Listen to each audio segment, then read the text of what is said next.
నల్గొండ జిల్లాలో కాంగ్రెస్ పార్టీ ఆధ్వర్యంలో LED screen పై presentation కార్యక్రమం జరిగింది. కేసీఆర్ చేసిన మోసాలను ఈ కార్యక్రమం ద్వారా ప్రజల్లోకి తీసుకెళ్లాలనే లక్ష్యంగా శ్రేణులు అభిప్రాయపడుతున్నారు. కృష్ణా జలాలను కేంద్రానికి అప్పగించడానికి నిరసిస్తూ నల్గొండలో కేసీఆర్ బహిరంగ సభకు వ్యతిరేకంగా నిరసనకు పిలుపునిచ్చినట్లు కాంగ్రెస్ శ్రేణులు తెలిపారు.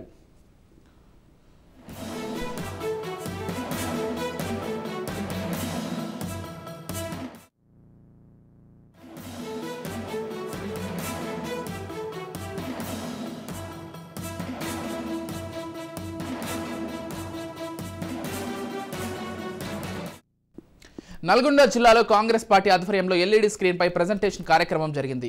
కేసీఆర్ చేసిన మోసాలను ఈ కార్యక్రమం ద్వారా ప్రజల్లోకి తీసుకెళ్లాలనే లక్ష్యంగా శ్రేణులు అభిప్రాయపడుతున్నారు. కృష్ణా జలాలను కేంద్రానికి అప్పచెప్పడానికి నిరసిస్తూ నల్గొండలోని కేసీఆర్ బహిరంగ సభకు వ్యతిరేకంగా నిరసనకు పిలుపునిచ్చినట్లు కాంగ్రెస్ శ్రేణులు తెలిపారు.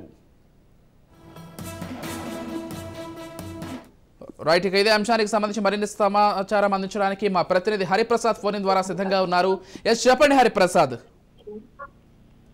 విజయ్, మరి కొద్దిసేపట్లో ఏదైతే కేసీఆర్ బహిరంగ సభకు సంబంధించి మంత్రులు కేటీఆర్ అదేవిధంగా ఎమ్మెల్యేలందరూ కూడా నల్గొండకు చేరుకోబోతున్నారు. నల్గొండకు చేరుకున్న తర్వాత ఇక్కడ శాసన మండలి చైర్మన్ గుత్తా సుఖేందర్ రెడ్డి వాళ్ళకు మధ్యాహ్నం భోజనం ఏర్పాటు చేసి ఆతిథ్యం ఇవ్వనున్నారు. దాని తర్వాత 3-3:30 గంటలకి వాళ్ళు సభా వేదిక దగ్గరికి చేరుకున్న తర్వాత మొట్టమొదట ఈ కేఆర్ఎంకి సంబంధించి కృష్ణా జలాల వివాదానికి సంబంధించి వరుసగా మంత్రులు మాట్లాడే అవకాశం ఉంది. వాళ్ళు మాట్లాడుతున్న సందర్భంలోనే కేసీఆర్ చాపర్ ద్వారా ఇక్కడ చేరుకుంటారు. కేసీఆర్ చేరుకున్న తర్వాత కేసీఆర్ మాట్లాడిన తర్వాత సభ ముగిసిందని కూడా ఇక్కడ ఉన్న టీఆర్ఎస్ చెప్పారు. దీనికి సంబంధించి ఇప్పటికే చాలా వరకు పెద్ద ఏర్పాట్లు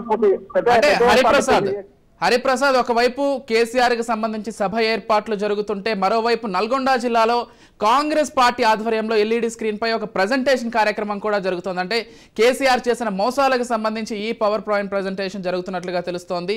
దీనికి సంబంధించిన అప్డేట్స్ ఏంటి హరిప్రసాద్? పోటాపోటీగా కాంగ్రెస్ వాళ్ళు కూడా కేసీఆర్ ఈ ఉమ్మడి నల్గొండ జిల్లా ప్రాజెక్టుకు సంబంధించిన మోసాల పైన ఈ రోజు ఉదయం 11 గంటలకు స్థానిక క్లాక్ టవర్ సెంటర్ లో ఎల్ఈడి స్క్రీన్ అతను చేసిన మోసాలకు సంబంధించిన మొత్తం ప్రజెంటేషన్ కార్యక్రమం చేపట్టడం జరిగింది. దీంతో కాంగ్రెస్ శ్రేణులు పెద్ద ఎత్తున పాల్గొన్నారు. అదేవిధంగా సామాన్య జనం కూడా అసలు కేసీఆర్ ఏం చేశాడు అంటే 2014కు పూర్వం ఏదైతే ఉద్యమ సమయం ఉందో ఆ ఉద్యమ సమయంలో ఈ ఎడమకాలకు సంబంధించిన దానిపైన ఆయన ఉద్యమ సమయంలో పాదయాత్ర చేయడం జరిగింది. దీంతో పాటు ఏదైతే 1983లో అంటే 1985 ప్రాంతంలో శ్రీశైలం లెఫ్ట్ బ్యాంక్ కెనాల్ ని శంకుస్థాపన చేసిన తర్వాత అవతల శ్రీశైలం రైట్ బ్యాంక్ కెనాల్ కు సంబంధించిన పూర్తి చేసినప్పటికీ కూడా ఇక్కడ తెలంగాణకు అన్యాయం జరిగిందనే ఉద్దేశంతో ఖచ్చితంగా తెలంగాణ రాష్ట్రం ఏర్పడ్డట్టయితే ఎస్ఎల్బీసీని కుర్చీ వేసుకొని కంప్లీట్ చేస్తామని చెప్పిన మాటలు, అదేవిధంగా ఇక్కడ బ్రాహ్మణ ప్రాజెక్టు సంబంధించిన ఇన్కంప్లీట్ కి సంబంధించిన విషయాలు, అదేవిధంగా మూసీ సుందరీకరణతో పాటు మూసీ పర్యాటక ప్రాంతానికి సంబంధించిన కొన్ని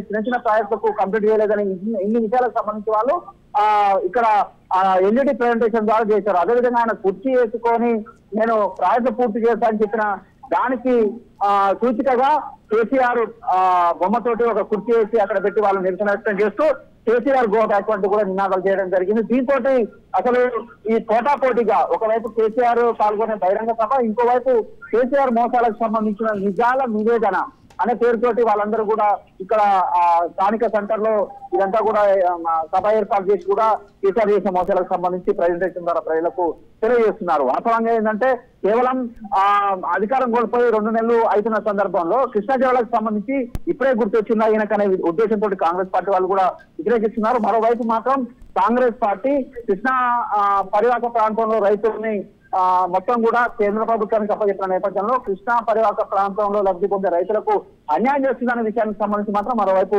కేసీఆర్ బహిరంగ సభ ఏర్పాటు చేసిన నేపథ్యంలో మాత్రం ఒకవైపు రైతులకు అన్యాయం చేస్తున్నారని టీఆర్ఎస్ వాళ్ళు సభ పెడుతుంటే ఒకవైపు రైతులకు మోసం చేసింది కేసీఆర్ అని కేసీఆర్ మోసాలకు సంబంధించిన ఒక నిజాల నివేదన సభ మాత్రం ఇక్కడ పోటాపోటీగా నిర్వహించిన నేపథ్యంలో మాత్రం మొత్తానికైతే కొంత రాజకీయంగా బాగా ఉత్కంఠ నెలకొందని చెప్పుకోవచ్చు. సాయంత్రం 3 గంటల నుంచి జన సమీకరణ జరుగుతుంది. కానీ జన సమీకరణ ఎంత వస్తుంది సాయంత్రం మాత్రం మనం ఖచ్చితంగా వేచి చూడాల్సిందే. అంటే ఈ కృష్ణా పరివాహక ప్రాంతానికి సంబంధించిన ఉమ్మడి మహబూబ్ నగర్, అదేవిధంగా ఉమ్మడి నల్గొండ జిల్లా, ఉమ్మడి ఖమ్మం జిల్లాకు సంబంధించి పెద్ద ఎత్తున రైతులను తరలించడానికి మాత్రం టీఆర్ఎస్ చాలా పెద్ద ఎత్తున ఏర్పాటు పూర్తి చేస్తున్నారని చెప్పుకోవచ్చు. Right, thank you Hariprasad.